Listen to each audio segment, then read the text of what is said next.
The most important tool in making your voice heard and the most effective way to create change in USA Soccer is through online mediums, is through social media. It is precisely because of the tireless work that many people have done online and through social channels that things are starting to change in USA Soccer. And yes, there are some things in real life that have happened that have spurred this change, a big one being the obvious USA Soccer failure to qualify for the 2018 World Cup. That's a huge catalyst for change in American soccer, and even though it's a step backwards, it's going to be a vital step backwards in the long run, as I believe because of it we will take multiple steps forward and we will do the right thing and open the USA Soccer market with promotion relegation. But beyond that, the persistent work people like you and me do on social media is creating change. It's generating interest for lower division clubs. It's generating interest in launching and building and growing lower division clubs. It is prompting media producers to create content about promotion relegation or the open USA Soccer movement. It is prompting clubs to take their case, American soccer clubs, to take their case to the courts, both in the domestic courts, the NASL against US Soccer lawsuit, and the Miami and Stockade FC case in the International Court of Arbitration for Sport.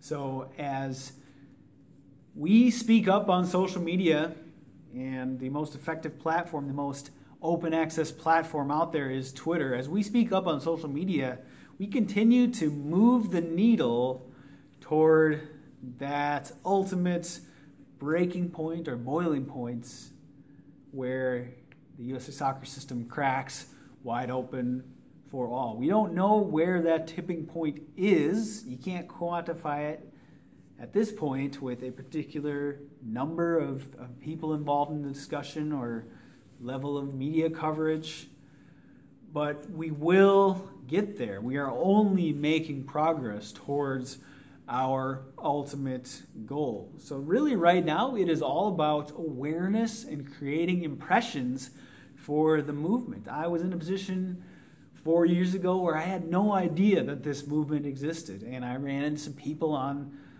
Twitter, on social channels, and all of a sudden, look where I am today. Simply because I became aware of the issue and I started to think about it for myself. And as I learned more and more, it just clicked, and I knew this is something I wanted to be passionate about. I love American soccer, and I love fighting for the essence of the global game, equality and opportunity for all. And as you speak up as an individual, remember, you are your own media outlet. As large or small of influence you have, as many followers as you have, you do have an impact on the people around you with the things you say and what you speak up for, and with your persistence and passion and vigor for the things you talk about.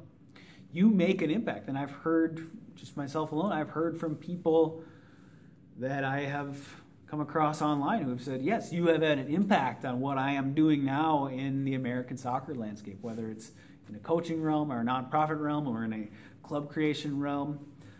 What I am doing has had an impact on people around me, and that's exactly the same for many others involved in the discussion online, and for even the smaller impact voices or people with less followers on social channels. So what you do has an impact. It's not just an echo chamber.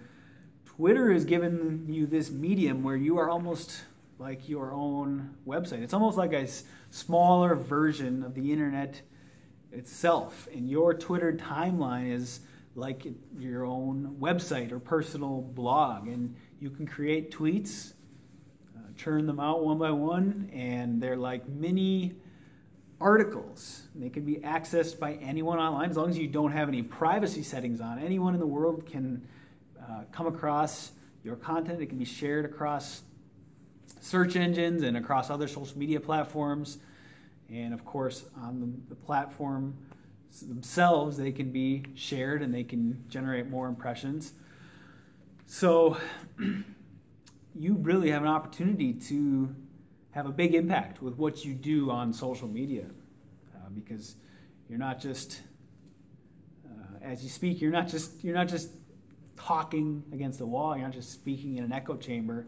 The reason it is social media is because it is social.